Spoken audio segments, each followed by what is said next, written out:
कौन बनेगा नेता। नगर निगम के चुनाव पास आने वाले थे। पूरे कानपुर शहर में टिकट को लेकर मारामारी शुरू थी, लेकिन सबसे ज्यादा चर्चा में वार्ड नंबर 40 की सीट थी। वो इसलिए क्योंकि इस बार वहां की सीट महिला के लिए आरक्षित थी। अब सवाल ये था कि चुनाव लड़ेगा कौन।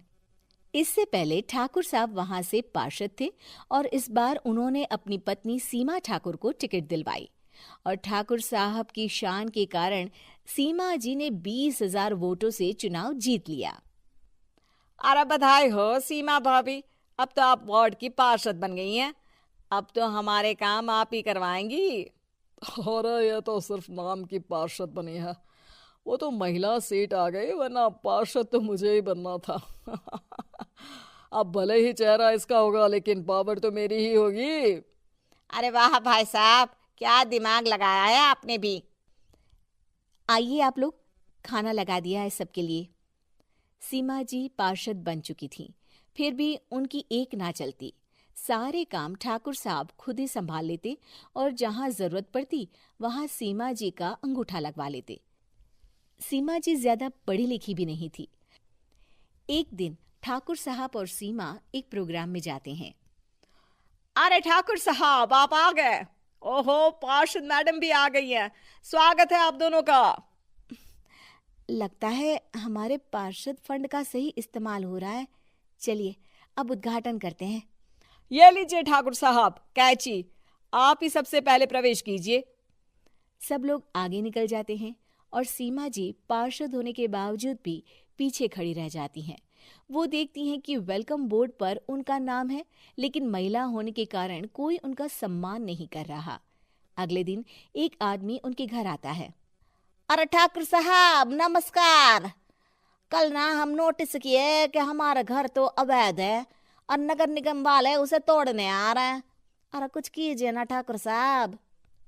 देखो भाई, मैं तो ज्यादा कुछ कर नहीं सकता, पर अगर तुम सबकी जेब गर्म कर दो तो कुछ हो सकता है। कुल मिलाकर 4 लाख लगेंगे। अरे 4 लाख ठाकुर साहब? अरे भाई, मैं अपने लिए नहीं मांग रहा हूँ। दरोगा है, इंजीनियर बाबू है, बड़े साहब है, सबको देना पड़ता है ना थोड़ा थोड़ा। बोलो है मंजूर? तभी वहां अचानक सीमा जी आ जाती हैं। अरे ये आप क्या कर रहे हैं? पहले इन्हीं लोगों से तो आपने वोट मांगे, अब इनसे ही पैसे ले रहे हो। अरे चुप रहो तुम, तुम्हारा काम है सिर्फ अंगूठा लगाना, तुम वही किया करो। मुझे दूसरे काम तुम मत सिखाओ, समझी? और तुम ना जाओ, अब पैसे लेकर आओ, वरना जेसीबी किसी भी वक्त आती होगी। सब कुछ ऐसे ही चलते रहता है। एक दिन सीमा जी और ठाकुर साहब को एक लोकल मीटिंग में बुलाया जाता है। वहां पर कई और अधिकारी लोग भी मौजूद रहते हैं। अब मैं चाहूंगा कि ठाकुर साहब हमारे बीच 2 शब्द कहें। मेरे प्यारे भाइयों और बहनों, आज मेरा सौभाग्य है कि मैं आप सबकी सेवा दिन रात कर पा रहा हूं। आपने मेरी पत्नी को भारी मतों से जिताया है, इसलिए मैं आप सभी का शुक्रगुजार हूं। मैं आप सबसे वादा करता हूं कि हमेशा की तरह हमारे वार्ड में किसी को कोई तकलीफ नहीं आने दूंगा। सभी लोग तालियां बजाने लगते हैं। अब मैं माननीय पार्षद मैडम को स्टेज पे बुलाना चाहूंगा। अपने नाम को बुलाया सुनकर सीमा जी एकदम चौंक जाती है। उन्हें बिल्कुल उम्मीद नहीं थी कि इतनी बड़ी जगह उन्हें मंच पर बुलाया जाएगा।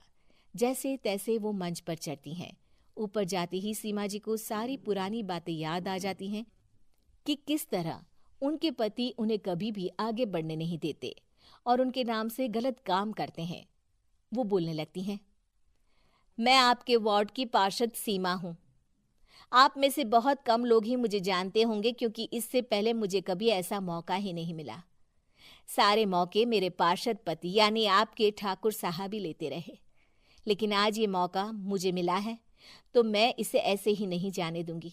मैं आपको ये बताना चाहती हूँ कि आपके ठाकुर साहब मेरे नाम की आड़ में गैर कानूनी काम करते हैं, जिस पर अंगूठों के निशान मेरे होते थे। इसीलिए मैं अपनी गलती मानती हूँ और आज अपने पद से इस्तीफा देती हूँ, ताकि आगे से कोई गलत काम ना हो पाए। अब फैसला आप सबके हाथ में है कि आप हमें क्या सजा देना चाहते हैं।